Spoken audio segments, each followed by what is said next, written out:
every game that you can, but you have to be patient when you've got a good side, and whenever I'll be called upon, I'll be ready.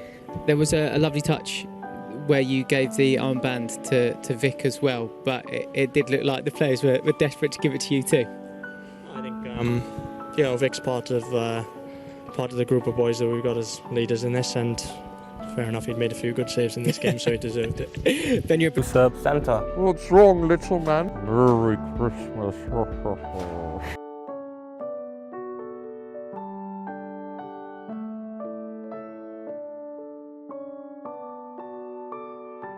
손흥민이 햄스트링을 부여잡고 안타깝게 경기장을 빠져나간 직후 그의 캡틴 원장은 벤 데이비스의 손에 쥐어졌습니다. 토트넘 일부 선수들은 그 원장이 벤 데이비스의 팔에 채워지길 원했으나 벤은 당연한 듯 가장 후방의 비카리오에게 손흥민의 원장을 건넸습니다. 축구에서 흔히 일어나는 작은 장면이지만 왜 오랜 이야기가 켜켜이 쌓여 있었고 과거의 그들을 기억하는 사람들에겐 감동적인 한 장이었을까요? 우선 현재 토트넘 선수들에게 벤이 받고 있는 존중을 알 수 있던 순식간의 장면이기도 했고 동시에 그의 겸손함과 그가 생각하는 팀이란 무엇인지도 조금은 보여진 장면이었습니다. 벤은 비카리오보다 3살이 더 많고 토트넘에서의 경력은 비교가 되지 않습니다.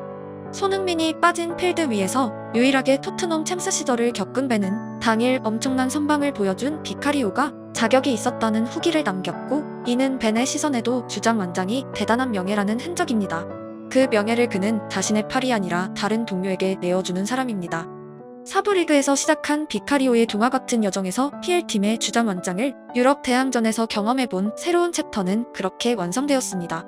벤은 프로 선수로서 당연한 승부욕을 가지고 있지만 그는 오래전부터 팀을 위해서 자신이 주연이 아니라 조연이란 뉘앙스의 말을 해왔고 특히 손흥민 등에 대해서 말할 때는 그가 생각하는 주인공이란 무엇인지도 알 수 있었습니다. And I'm curious about that because you talked about your evolution as a player. You're also somebody who, I think anybody seeing you play, you try to think a lot and you're always athletically prepared. Like those are the two things. You may not be a sprinter, you may not have the touch of Gareth Bale, but like the other stuff. But I'm not Gareth Bale, Harry Kane, or Sonwin, so Exactly. it's fair. You don't Okay, there you go, I said it beat out. around the bush. Not yet, Johnny Is 30. there anything these three have in common other than being very gifted at the game of football?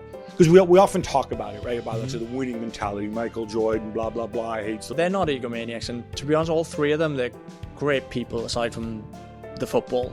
And I think one thing, maybe it's not the self-analysis after a defeat, it's the mindset of, I'm going to change this. It's not the, a lot of us would look at our games, where can we improve, where can we do this? They would take the game by the scruff of the neck. And the next one they're on the field, it's me that can change the outcome of the next one. It's not, let's wait for someone else or the team to play well to do this. It's like, just give me the ball, I'll do it. 대부분의 축구 선수들은 강한 자신감을 가지고 있고 자신의 커리어와 능력에 자부심 또한 보일 때가 있습니다. 벤 데이비스는 웨일스 대표팀이 64년 만에 월드컵 본선 진출에 성공했을 때 주전 선수였고 유로 역사상 처음으로 4강에 진출할 때도 활약했던 자국의 핵심 플레이어입니다. 그의 커리어는 절대 그저 그런 프로 선수가 아니고 또래 선수들이 은퇴하거나 중동 러쉬를 하고 있는 현재도 PL1군에 충분히 포함되는 롱런하는 선수입니다. 하지만 화려한 경력을 남기고 있는 친구 손흥민, 케인, 그리고 선배 베일과 자신을 비교하는 패널의 질문에 망설임 없이 그들의 대단함을 적극적으로 표현했고 자신은 그렇게 할 수 없다고 솔직하게 답했습니다. 축구팀엔 분명 자신이 최고라고 믿는 주인공이 필요합니다. 승부의 차이를 내는 사람들이기 때문입니다.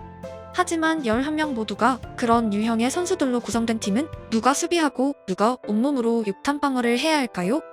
자신을 낮추고 자신이 할 수 있는 플레이를 찾는 벤 데이비스는 축구 클럽에 반드시 필요한 존재입니다. 웨일스의 4강 때도 간헐적으로 출전했던 토트넘의 챔스 시절에도 벤은 그렇게 자신의 팀을 채워줬습니다. 평생의 노력 끝에 잠시나마 유로 대항전에서 주장 원장을 찰 수 있던 기회를 한 점의 망설임 없이 비카리오에게 전했던 벤 데이비스의 짧은 한 장면이 사실은 그의 축구를 담고 있던 함축본이었습니다. 공교롭게도 과거 주장 원장으로 동료를 울렸던 선수가 있었고 그의 이름은 손흥민과 벤 데이비스의 토트넘 초창기에 라커룸의 리더로 함께했던 얀 베르통원입니다. 축구계에서 주장 원장이 어떤 의미를 가지고 있는지 알 수 있는 또 다른 명장면입니다.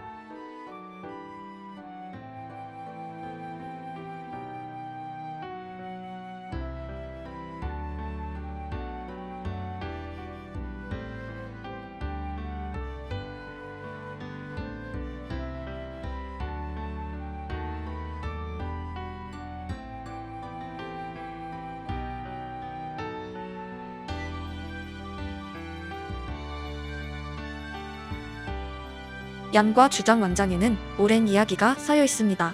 벨기에가 피파 랭킹 1위를 달리던 무렵 캡틴은 아자르였고 벨기에의 많은 팬들은 라코롬의 리더인 얀 베르통원이 더 주장에 어울리는 선수라 주장했던 기억이 있습니다. 얀은 아자르보다 4살 형입니다.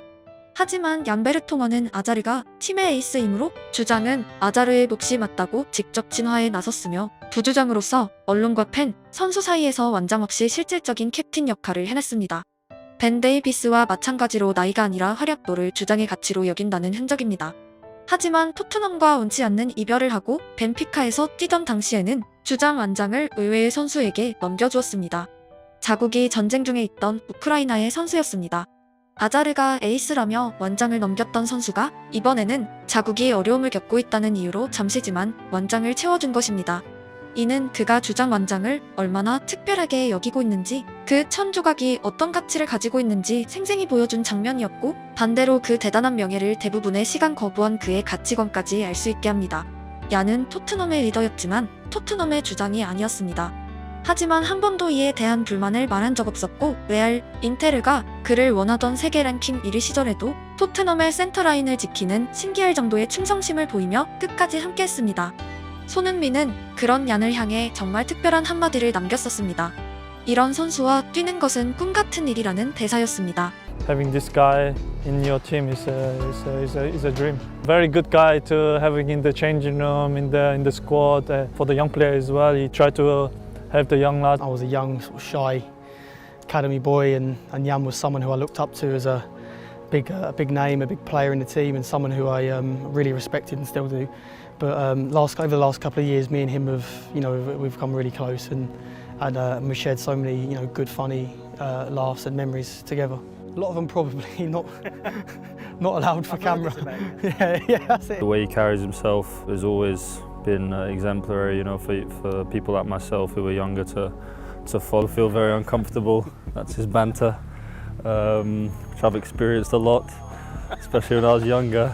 Him and Musa. Santa. What's wrong, little man? Merry Christmas. 어린 손흥민과 벤 데이비스는 그렇게 얀 베르통원이란 리더를 겪었습니다. 그리고 손흥민의 주장 완장이 벤 데이비스의 손을 통해 비카리오에게 전해진 것은 축구의 기나긴 이야기에서 단지 한 장일 뿐입니다. 하지만 가끔은 한 장의 이야기가 한 권의 서사보다 마음에 남을 때가 있습니다. 벤이 얀을 따라서 주장 완장을 비카리오에게 넘긴 것은 아닐 것입니다. 하지만 그들의 사고방식에 유사성이 있다는 흔적이고 타인을 기꺼이 주인공으로 만들 수 있는 사람들의 공통점이 단지 에피소드들을 통해 나타난 것입니다.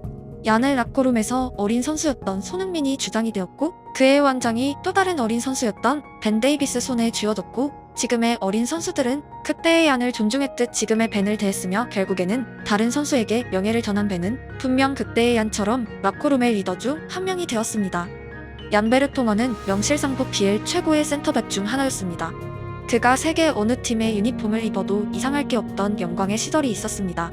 하지만 그는 오직 토트넘을 위해 헌신했습니다. 떠나는 그에게는 그저 시계 하나가 선물로 제공되었습니다. 그가 받은 최대의 존중이 있다면 토트넘이 아니라 무리뉴가 남긴 명대사입니다.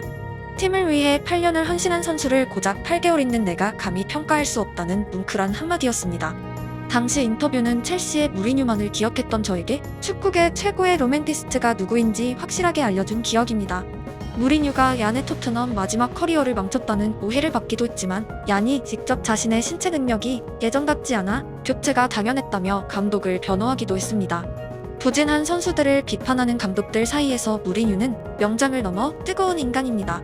손흥민과 벤 데이비스 또한 최전성기를 토트넘에서 보냈고, 헌신이란 단어와도 자주 연결되는 선수들이기도 합니다. 빅클럽이란 단지 트로피를 가진 클럽이 아닙니다. 떠난 선수들이 과거를 회상하며 로얄티를 품을 수 있는 클럽입니다. 레알의 전현직 선수들이 흰 유니폼 앞에서 언제나 뜨거워지는 이유는 팀과 선수들이 함께 남긴 무형의 자산들이 있기 때문입니다. MVP에도 웃었던 미국 농구 선수들이 명예의 전당입성에선 대부분 눈물을 흘리는 이유는 평생의 노력에 대한 영원한 존중을 NBA에게 온 가족이 모인 자리에서 공식적으로 인정받기 때문입니다. 부디 손흥민과 벤 데이비스에게 토트넘이란 시계 하나가 아닌 인생의 추억이 되길 응원하고, 언젠가 찾아올 이별의 날에는 그들이 팀을 위했던 마음들 하나하나에 감사를 넘은 존중이 보여지길 기원합니다. 캡틴이란 자리는 분명한 명예입니다. 그리고 그 자리가 타인의 존중에 의해 마련되었을 때 비로소 온전해집니다.